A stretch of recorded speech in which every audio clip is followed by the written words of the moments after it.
Hi, everybody. This is Mrs. Marcano, and I am here to share with you today one of my favorite books from Dr. Seuss. This is called And to Think That I Saw It on Mulberry Street. It's one of the very first books that he wrote, and he wrote it back in 1937, the first that he wrote for children. And I am very pleased to share. Here's my new book. And here is my first edition copy. I'm so excited. I wonder what your favorite Dr. Seuss book is, or just your favorite book, whatever you're reading. Let me share with you my favorite, and to think that I saw it on Mulberry Street.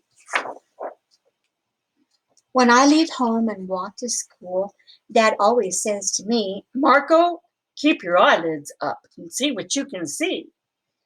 but when I tell him where I've been and what I've seen, he looks at me and sternly says, Your eyesight's much too keen. Stop telling such outlandish tales. Stop turning minnows into whales. Now, what can I say when I get home today?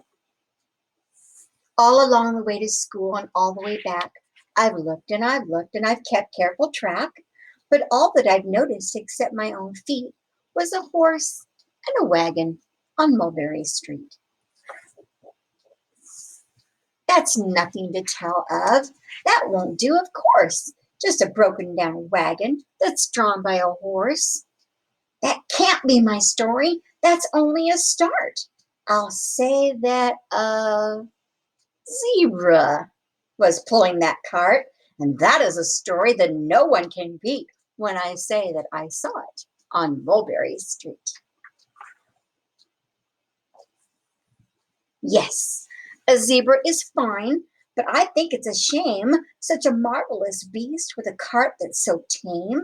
The story would really be better to hear if a driver I saw was a charioteer, a gold and blue chariot, something to meet, rumbling like thunder down Mulberry Street. No, it won't do at all. A zebra is too small. A reindeer is better. He's fast and he's fleet, and he'd look mighty smart on old Mulberry Street. Hold on a minute. There's something wrong. A reindeer hates the way it feels to pull a thing that runs on wheels.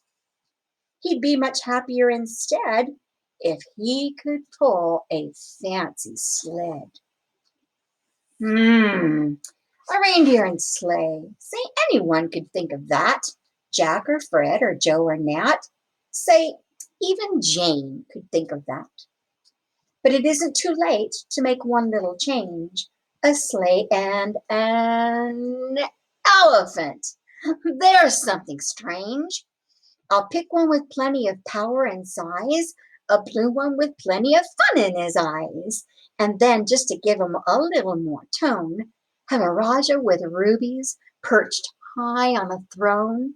Say, that makes a story that no one can beat when I say that I saw it on Mulberry Street. But now, I don't know. It still doesn't seem right. An elephant pulling a thing that's so light would whip it around in the air like a kite. But he'd look simply grand with a great big brass band. A band that is so good should have someone to hear it, but it's going so fast that it's hard to keep near it. I'll put on a trailer. I know they won't mind if a man sits and listens while hitched on behind. But now, is it fair? Is it fair what I've done? I'll bet those wagons weigh more than a ton. That's really too heavy a load for one beast. I'll give him some helpers. He'll need two, at least. But now what worries me is this. Mulberry Street runs into bliss. Unless there's something I can fix up, there'll be an awful traffic mix-up. It takes police to do the trick, to guide them through where traffic's thick. It takes police to do the trick. They'll never crash now. They'll race at top speed with Sergeant Mulvaney himself in the lead. The mayor is there, and he thinks it's grand, and he raises his hat, and we dash by the stand.